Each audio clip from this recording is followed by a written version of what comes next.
Hey there, Ben here with Studio on the Lake. Hey, here's the $100 question. Why would anyone want to do a pumpkin man? Have you seen the Pumpkin Man? Well, I guess the simple answer is peer pressure. I would not do a pumpkin man. In fact, I do think about different holidays and things coming up, and how I should carve something and throw it on there, throw it on the channel, just to be up to speed. But I hadn't thought about doing a pumpkin man. I had thought about doing a real pumpkin, and I may still do that, because when the kids were little, obviously you have to carve pumpkins and participate in the whole rigmarole. We lived back in the woods at the lake, and the trick-or-treaters don't come and torture us. So that's a little bit of a blessing, although it is kind of fun to give out candy on occasion and mess with all the dwarves that are running around. So here's part 2 of the Pumpkin Man. I had thought I'm going to end up carving 2 or 3 videos with 2 or 3 different pumpkins on this deal, and this guy worked out just fine. He ended up with 4 or 6 pumpkins on him, depending on how you look at it. He's got one for his head, one for each of his hands, one for his body in the middle, and his 2 feet ended up being pumpkins. So here's a piece I took over on the scroll saw because it's too small to mess around with, and I didn't take a whole lot of time because, as you know, if you've ever went to a pumpkin patch or stopped by a roadside stand looking for the perfect pumpkin to carve, the choices are endless. You can search for that perfect round one, the one that's a little too tall, a little too thin, one that's warped off on the side. So what's a pumpkin look like? Well, it looks like what it looks like. So here you go. A lot of my standard filming. I'll show you a little bit of slow and then fast. This is a cuts all bit in the thing. You can check out the links down below. Save yourself 5%. Helps out the channel a little bit.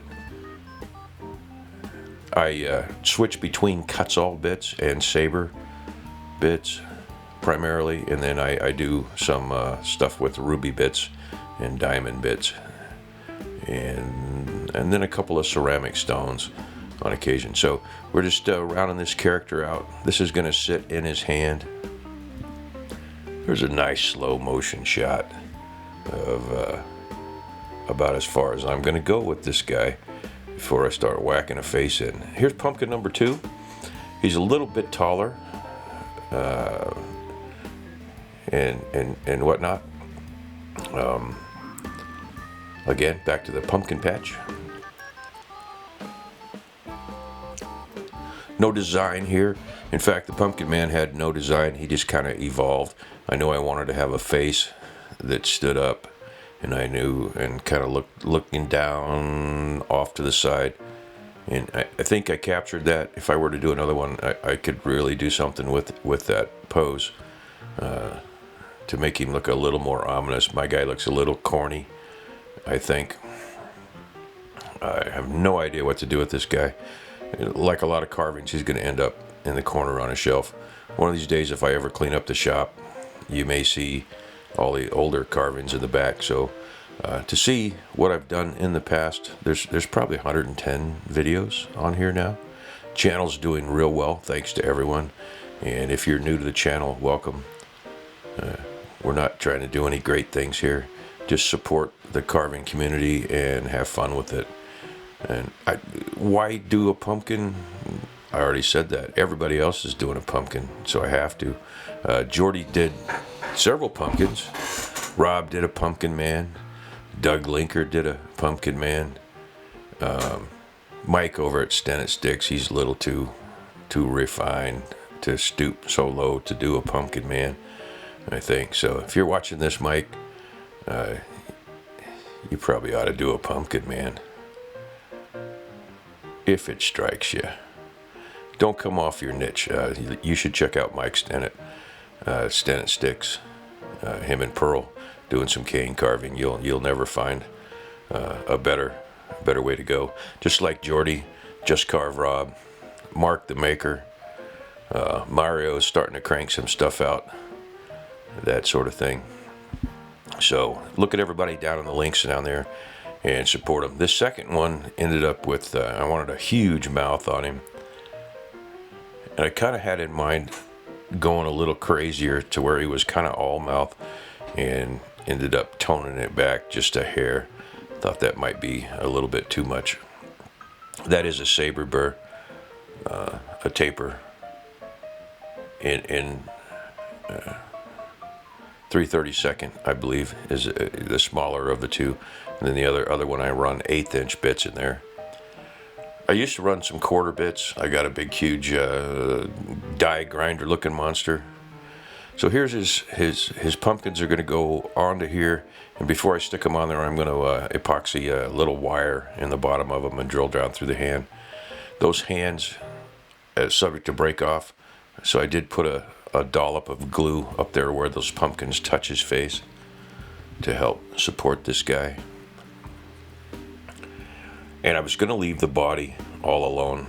And then I looked at it and I thought, man, that's got to be a pumpkin too. And then his arms can be vines. And I even was tempted to cut those arms off and recarve them with some really twisty vines going around there. But in the end run, logic took over and said, man, you've spent too damn much time on this guy who has absolutely no value in the world whatsoever.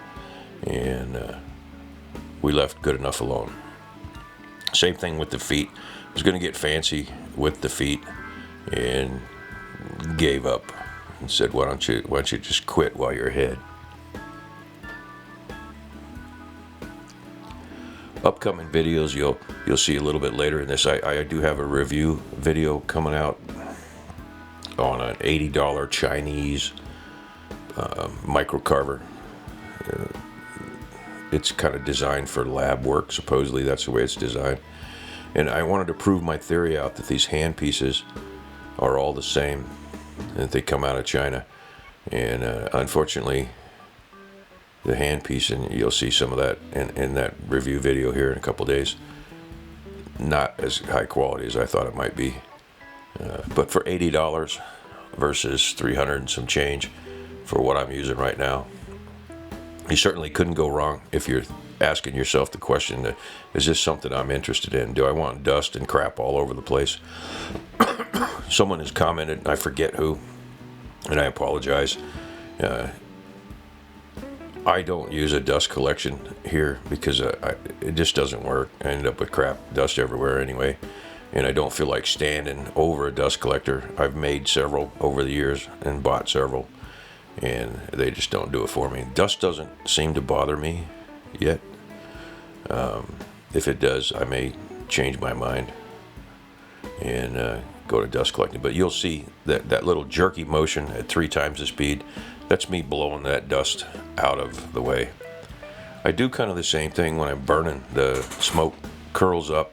I've got pretty good ventilation in the shop, overhead fan going around, and it circulates the air around. Air conditioned in the summer, wood stove in the winter, and I'll stand up and vacuum stuff off on occasion, which the shop is definitely in need of a degrunging. I try to do that once a year, whether it needs it or not, and end up hauling out 2 or 3 trash bags full of sawdust. I take them out to the woodlot, run them through the chipper with the rest of the garbage, and they go into the garden. So here's the belly. One of these days, I keep telling myself that I'm going to do a spectacular, important carving, and then I keep getting sidetracked. I said in the last video, that clock, I started working on the clock and finished up the left side and did some more work on it. And then I noticed, walking out to the studio the other day, that fine piece that I put about 4 hours into for the left side with the grape leaves and whatnot, duplicating the right side, which is the hardest thing in the world to do. Duplicate 2 pieces left and right so they read correctly. I noticed a portion of it and the rest of it had been eaten up by my English Mastiff.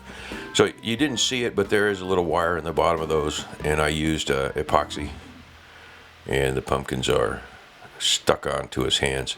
I didn't do much with his hands because it was a vine, and I thought leave well enough alone. And you can kind of shade it in the eyes so you can see where the painting is going. And there he be. I really kind of like him. He's got kind of a diabolical little grin going there. If I were to redo it, I would make it a little bit thicker and more in the round. This guy's kind of skinny, although the skinny pose there does work also.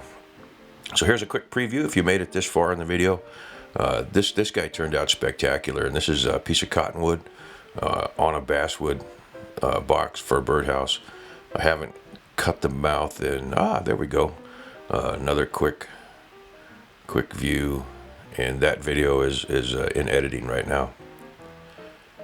So here's the Pumpkin Man. Have you seen the Pumpkin Man? Lives on Drury Lane? No, wait a minute, that's another guy. I was kind of pleased the way he came out, but once again, there is absolutely no use whatsoever in the world for this thing. It's just peer pressure of all you other knucklehead carvers out there carving crap, and I look at it and say, God, I got to get in on this. Mine's not as cutesy as Doug Linker's. Mine's not as grab a chainsaw and go hog wild like Jordy. And I don't know what the hell Rob's doing. Something on a throne. Just kidding, Rob. I love all the crap you do, man. This is what it's all about. We support each other. Make sure... God, if that lady quit screaming. Make sure you subscribe. Take a look at everybody else's work. And keep on carving. Hey, thanks a lot. This has been Ben with Studio on the Lake.